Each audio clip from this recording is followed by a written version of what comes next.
오늘 말씀을 들어가 볼게요. 오늘 말씀은 여러분 최근 영화나 드라마 같은 데 보면 많이 나오는 죽었다가 살아난 존재가 있어요. 뭘까요? 드라마 같은데 죽었다 살아난 존재. 네, 너무 홀리해요. 우리 온누리 교회 우리 파워웨이브는. 근데 오늘 이야기하는 것은 최근에 나왔던, 여러분 좋아하는 부산행이라는 영화 있어요? 네, 알죠? 한번 저기 파워 PPT 한번 띄워 주실래요? 네. 부산행 들어보셨죠? 그죠? 바로 예수님 이야기로 들어가면 여러분이 또 좋을 것 같아서 제가 또 고민을 하다가 어떤 걸 이야기해 주면 여러분 눈이 번쩍 뜰까 했는데, 부산행, 반도라고 들어봤죠? 그죠? 반도는 부산행의 반도 안에는 흥행을 이뤘다고 해서 반도라고 하더라고요. 네, 안 웃겨요? 네. 이런 어떤 좀비 같은 그 존재들은 있잖아요. 물론 흑우이죠. 흑우이기도 하고, 이 좀비는 인간성을 완전히 상실해 버렸잖아요. 그래서 동물의 그런 어떤 그 동물적인 본능만 가지고 있기 때문에 살아났다고 보기가 어렵죠. 그죠? 근데 이에 반해서 우리의 예수님은 어떠신가요? 살아나셨어요. 조금 있다가 이제 역사적인 사건이라는 것을 증명할 만한 그 동영상을 보여드릴 텐데, 예수님께서는 살아나셨는데 많은 사람들이 예수님께서는 잠시 기절했다가 깨어난 것이다, 이렇게 주장하는 사람도 있고요. 또 어떤 사람은 예수님께 죽으셨긴 죽으셨는데 제자들이 그 시체를 훔쳐다가 또 거짓말을 했다, 거짓 소문을 퍼뜨렸다라고 이야기하는 그런 사람들도 있는데요. 조금 있다가 거기에 대해서 한번 반박해보는 그런 자료들을 한번 보도록 하겠고요. 여러분, 베르테르 효과라는 걸 들어보셨나요? 네. 베르테르 아마 들어본 친구들도 있을 거예요. 얼마 몇 년 전에 자살이라는 게 참 유행했을 때 유명한 그런 어떤 연예인이나 내가 사랑하는 사람, 존경하는 사람들이 죽었을 때 그러면 많은 영향을 미치잖아요. 그죠? 그래서 그 영향을 받고 많은 사람이 따라 자살하는 일이 있었어요. 그것을 베르테르 효과라고 이야기하는 거예요. 그러면 예수님께서는 그 당시에 정말 존경받는 사람이었고 또 존경받는 메시아라고 알려졌는데 예수님께서 십자가에서 죽으신 거예요. 그러면 그거 따르던 제자들이나 또 사람들이 많은 영향을 미쳤겠죠. 그죠?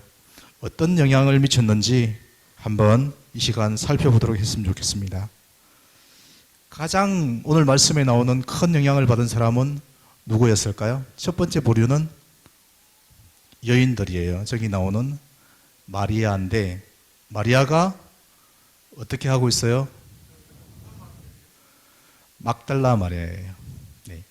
마리아가 무덤가에서 울고 있었어요. 마리아가 왜 울고 있었을까요? 예수님께서 죽으셨기 때문에 슬퍼하겠죠, 일단. 그리고 예수님을, 사랑하는 예수님을 다시 볼 수 없다는 그것 때문에 슬퍼했을 거예요. 또 두 번째는 왜 슬퍼했을까요?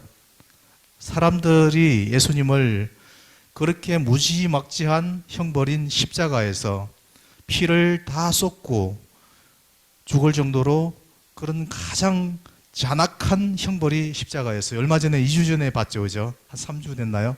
동영상에서 예수님께서 십자가에서 죽으셨던 그 장면을 봤던 거예요. 그런 것처럼 그런 잔악한 형벌이 십자가형이었던 거예요. 그렇게 했던 것을 보고 얼마나 마음이 아팠겠어요. 그죠? 여러분 친구 중에 누가 그렇게 십자가형을 당한 친구가 혹시 있나요? 네, 그러면 어떨까요? 너무 마음이 아프겠죠. 마리아도 그랬던 거예요. 그 사랑하는 예수님이 메시아 구원자가 그렇게 죽으신 거예요. 그리고 마리아는 또 슬펐을 거예요. 왜냐하면 내가 예수님을 위해서 해줄 수 있는 게 아무것도 없었기 때문에 슬펐던 것 같아요. 오늘 말씀을 한번, 본문 말씀을 한번 읽어볼게요. 11절과 16절을 한번 함께 읽도록 하겠습니다.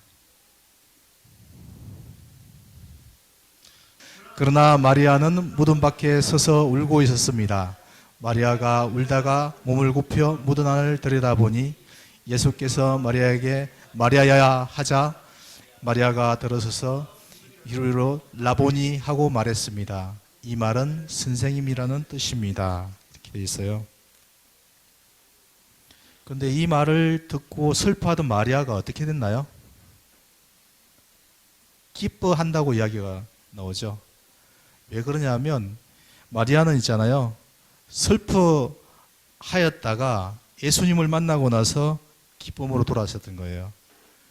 또 두 번째 유형의 사람들이 어떤 사람들이 있나요? 뒤에 보면 제자들이 나오죠. 그죠? 제자들이 어떻게 하고 있었죠? 기억나나요 혹시?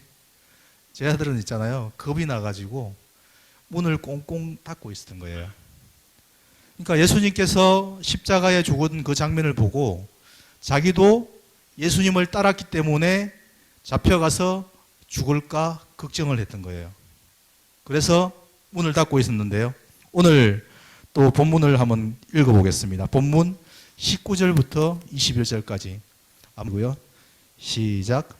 그날 곧 그 주간의 첫날 저녁에 제자들은 유대 사람들을 두려워해 문들을 걸어 잠그고 모여 있었습니다.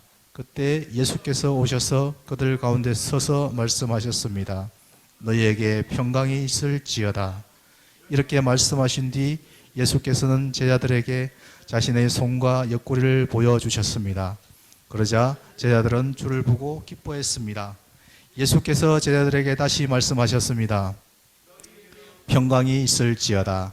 아버지께서 나를 보내신 것처럼 나도 너희를 보낸다. 이렇게 이야기하셨죠. 자, 제자들은 있잖아요. 문을 잠그고 두려움에 있었어요. 그죠? 근데 예수님께서 갑자기 오셔가지고 하신 말씀이 뭘까요? 오늘 퀴즈에 나오는 말씀인데. 비슷해요. 네. 근데 정답은 아니고 평강이 있을지어다 이렇게 이야기하는 거예요. 평강이 히브리어로 뭐죠? 샬롬. 우리가 이야기하는 샬롬이에요. 샬롬. 평강이 있을지어다 한 번만 이야기한 게 아니라 두 번 이야기하셨어요. 근데 그 사이에 어떤 일이 있었나요? 제자들이 예수님께서 정말 살아나셨는지 궁금해가지고 궁금해하고 믿지 못하고 있으니까 예수님께서 어떻게 하셨어요?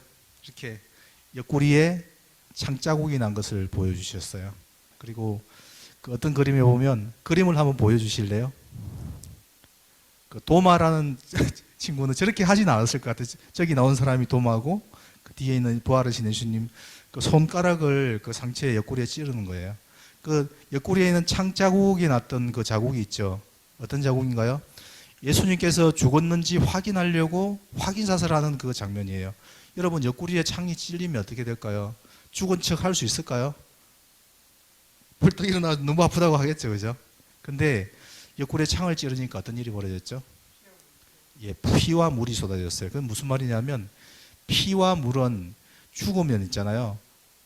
피와 물이 분리가 되는 거예요. 혈청으로 이렇게 분리가 되는 거예요. 그렇기 때문에 죽은 게 확신한 거예요. 그렇게 해서 그 자국을 보여주시는 거예요. 예수님께서는 내가 죽었다가 살아났다는 것을 보여주시는 거예요. 자, 여러분께서 이제 여기쯤 되면 이제 내가 눈을 감고 이제 좀 자야 될까? 아니면 이제 좀 정신을 바짝 차릴까? 이런 기로에 서 있는 거예요. 그죠? 그래서 제가 또 항상 하는 방법이 있죠. 우리 동영상을 한번 준비가 되는 대로 한번 보겠습니다.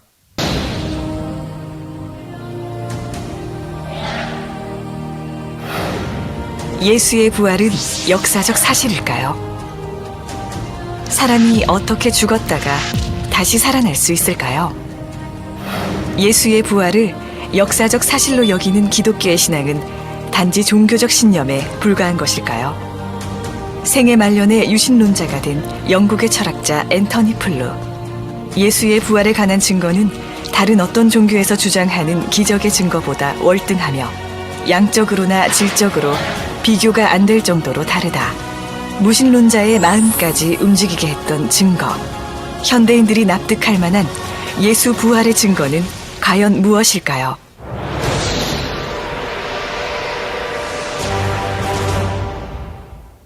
기원 후 1세기 고대 로마의 사형 방법 중 하나인 십자가형.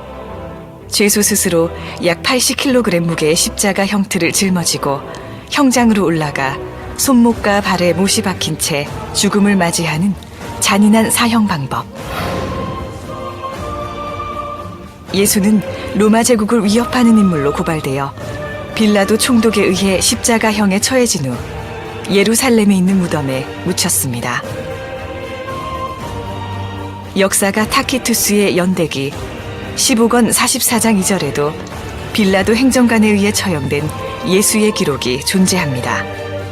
부활을 믿지 않는 저명한 신약학자 게르트 르데만 역시 예수가 십자가에서 죽은 것은 논란의 여지가 없다라고 인정합니다.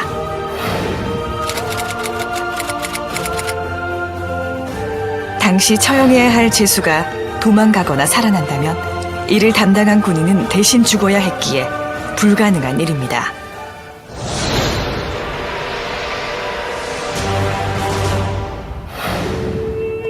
예수가 죽은 지 사흘째 되는 날 새벽, 그의 무덤은 빈 상태로 발견되었습니다. 당시 무덤의 형태는 동굴 속에 관이 비치되어 있고 입구가 돌로 막혀 있었습니다. 막달라 마리아와 여인들이 무덤에 도착했을 때 입구를 막았던 돌은 옮겨져 있었고 무덤 내부는 시신을 쌌던 천만 남아있을 뿐 텅 비어있는 상태였습니다.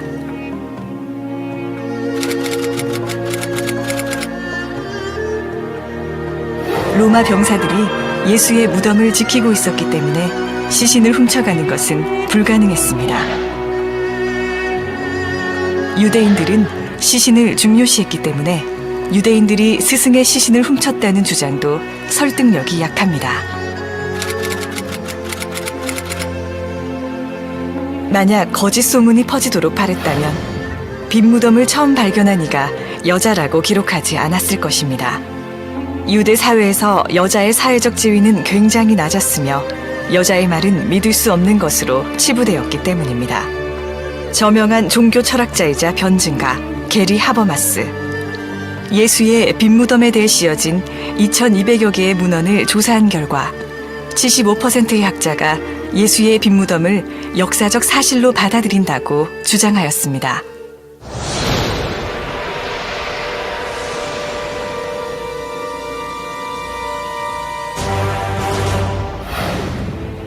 예수가 십자가형으로 죽고 무덤에서 사라진 후 부활하여 승천하기까지 40일간 예수를 만났다고 주장하는 사람들이 나타났습니다.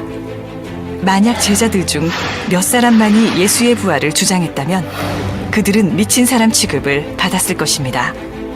하지만 예수를 목격한 사람은 500명이 넘었습니다. 그 일 이후 흩어졌거나 몸을 숨겼던 예수의 제자를 비롯하여 예수를 미워했던 사람들조차 그의 부활을 전하는 일에 목숨을 걸기도 합니다.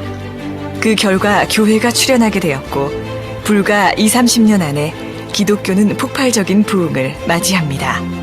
로마를 비롯한 광범위한 지역에서 수많은 사람들이 예수를 하나님의 아들로 믿게 되었습니다. 이것은 다수의 학자가 인정하는 역사적 사실입니다.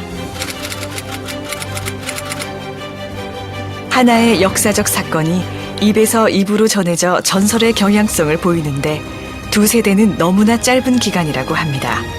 그러나 신약 성경은 예수의 죽음과 부활 후 18년에서 60년 사이에 기록되었습니다. 신화가 발생될 시간적 여유가 없었으며 60년 이내에 벌어졌던 실제 사건이 그대로 기록되었다고 봐야 할 것입니다. AD 30년경 로마 제국의 통치하에 있던 작은 나라에서 반역자로 처형당한 예수는 죽음 후 많은 이들에게 부활한 모습으로 목격되었고 그를 믿지 않던 이들조차 예수가 하나님의 아들임을 믿게 되었습니다. 예수의 부활은 실제 일어났던 역사적 사건입니다. 이제 여러분이 부활한 예수를 만날 차례입니다.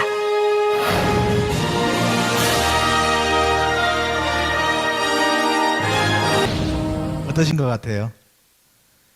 팩트 1, 2, 3 이렇게 하니까 이제 또 동영상이 길어지니까 좀 살짝 졸려고 하는 친구들이 있더라고요. 제가 그래서 목소리를 좀 크게 했어요.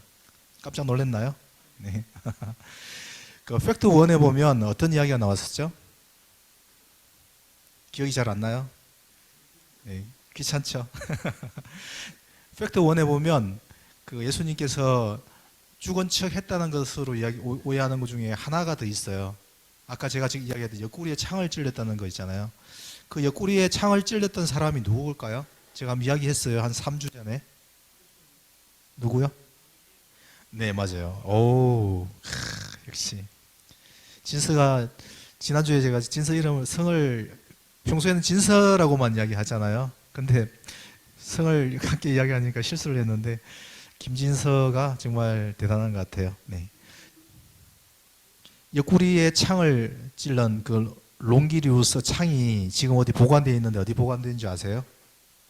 로마에 보관되어 있어요. 그 박물관을 성 베드로 그 성당을 제가 가봤거든요.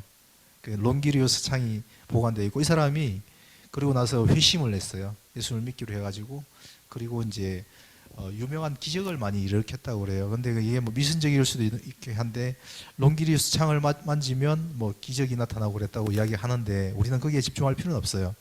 어쨌든 역사적인 사실이라는 걸 조금 더 이야기를 보충을 해드리고 싶고요. 우리가 부활을 이야기할 때 만약에 부활이 사실이 아니었다면 그 두려워했던 제자들이 문을 계속 걸어 잠그고 있었겠죠, 그죠? 근데 예수님께서 부활하셨기 때문에 그 문을 열고 나왔을 거 아니에요, 그죠? 또 그 여인들이 예수님께서 죽었는데 거짓말로 계속 그렇게 이야기를 하고 다닐 수가 있을까요? 그리고 오늘날 교회에서 마지막에도 이야기했던 것처럼 교회가 급속도로 퍼지고 했던 게 만약에 그게 거짓말에 근거한 것이었다고 그러면 그게 과연 그 교회가 더 커지고 성장할 수 있었을까요? 불가능한 거예요. 그죠? 근데 예수님께서는 부활만 하셨다면 그리고 왜 제자들에게 나타나셨을까요? 왜 그랬을까요? 한번 생각해 볼까요? 예수님께서는 부활하시고 마리아와 제자들에게 나타나셨어요. 그 이유가 뭘까요? 그들을 그 두려움 가운데 그들의 그 슬픔 가운데서 고치시고 회복시키시려고 예수님께서 나타나신 거예요. 그리고 하나가 더 중요한 사실이 있는데요. 그게 뭘까요? 바로 이 자리에 앉아있는 여러분 한 사람 한 사람, 저를 포함한 모든 사람을 위해서 나타나신 거예요. 왜 그럴까요? 우리가 능력 있게 살아가기 위해서 하는 거예요.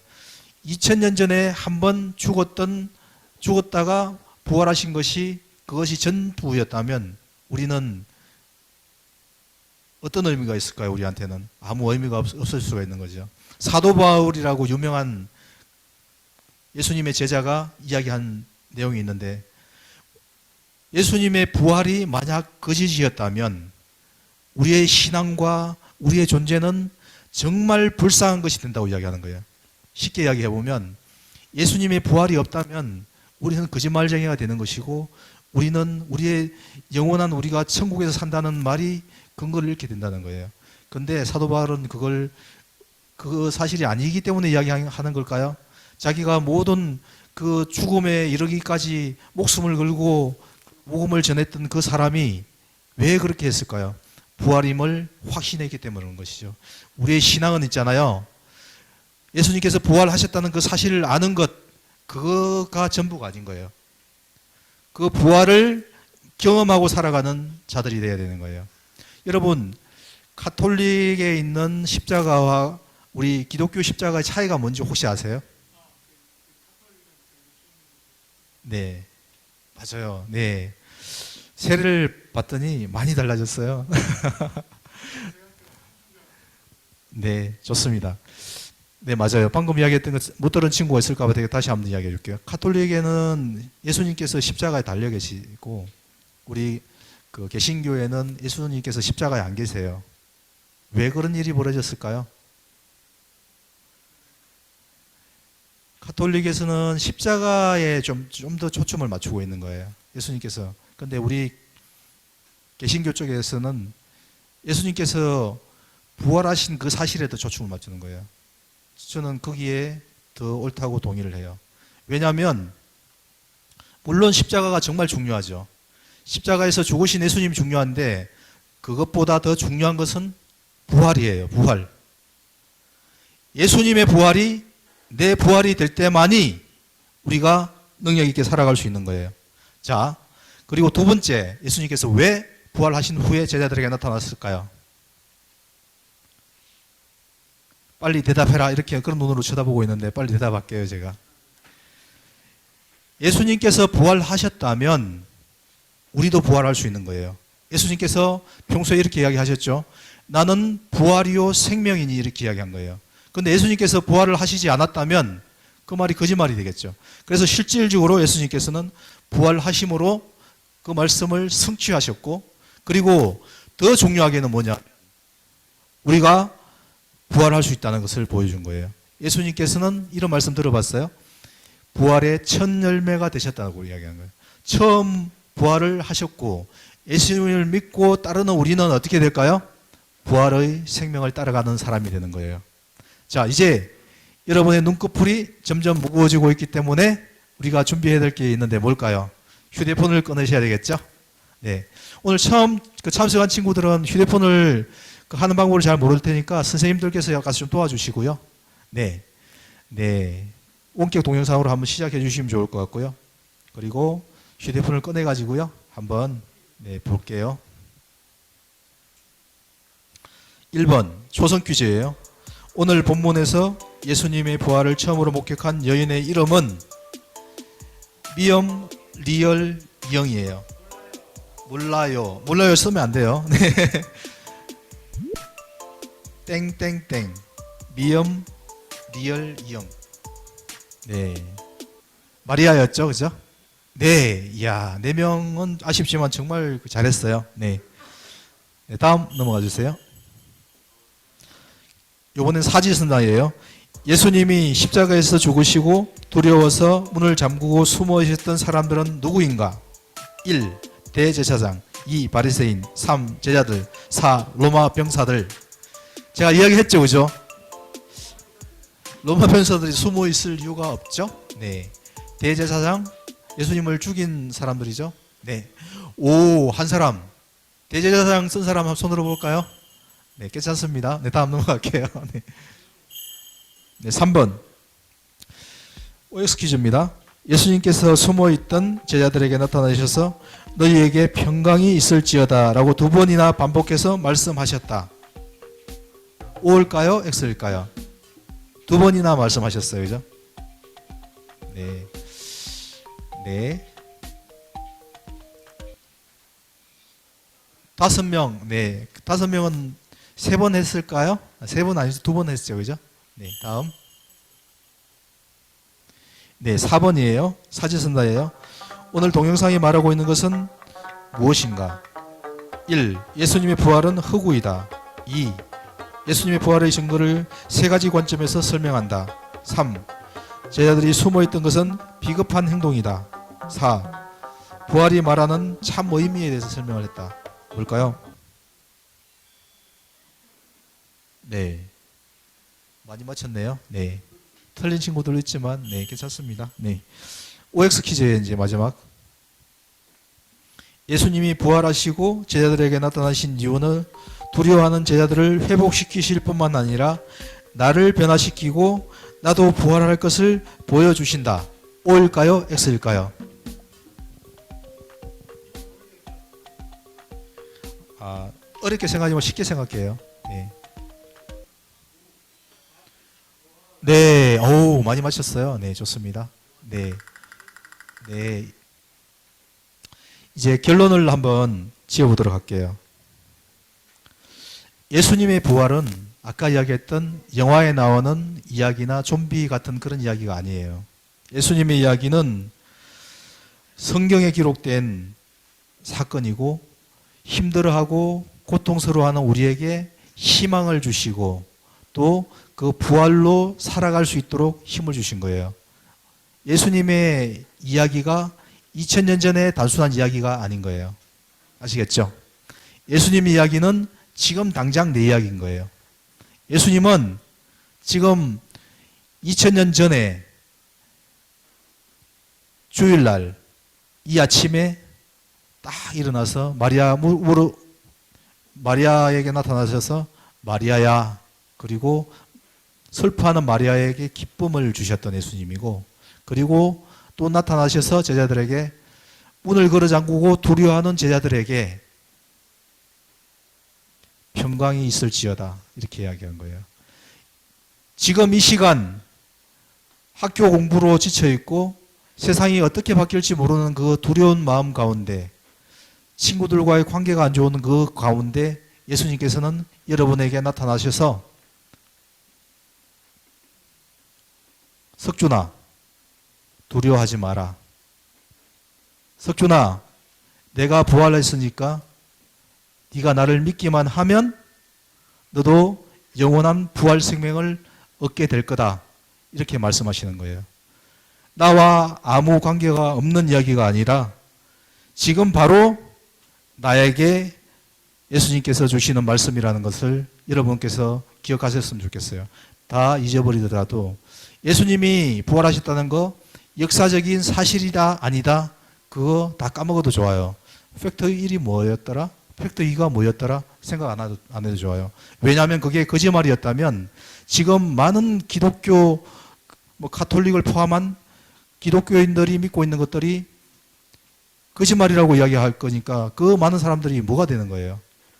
그 많은 역사에 있었던 사람들이 말이 안 되기 때문에 그 부활이 일어났다는 사실에 대해서는 더 이상 나는 이야기하고 싶지가 않아요. 그거는 팩트고 사실이에요. 그게 거짓말이었다면 오늘날의 기독교가 성립이 될 수 없었을 거예요. 그런데 더 중요한 것은 무엇인가? 바로 그 부활이 나의 부활이 되어야 되는 거예요. 예수님의 그 부활이 내 부활이 되고 예수님께서 지시셨던 그 십자가가 내 십자가가 되었으면 좋겠다는 거예요. 여러분 이 시간 한번 하나 부탁을 할게요. 큰 소리로 믿음을 가지고 저를 따라했으면 좋겠습니다. 자, 제가 한마디 하면 따라한 걸로 할게요. 예수 십자가, 내 십자가. 네, 소리가 좀 작은 것 같아요. 큰 소리로 한번 해봐요. 자, 우리가 예수님께서 그 십자가를 내가 취하는 거예요. 믿음으로 취했으면 좋겠어요. 자, 따라할게요. 예수 십자가, 내 십자가. 예수 부활, 내 부활. 여러분, 이것을 단단히 붙잡고 살아가는 파워웨이브 친구들이 되었으면 좋겠습니다.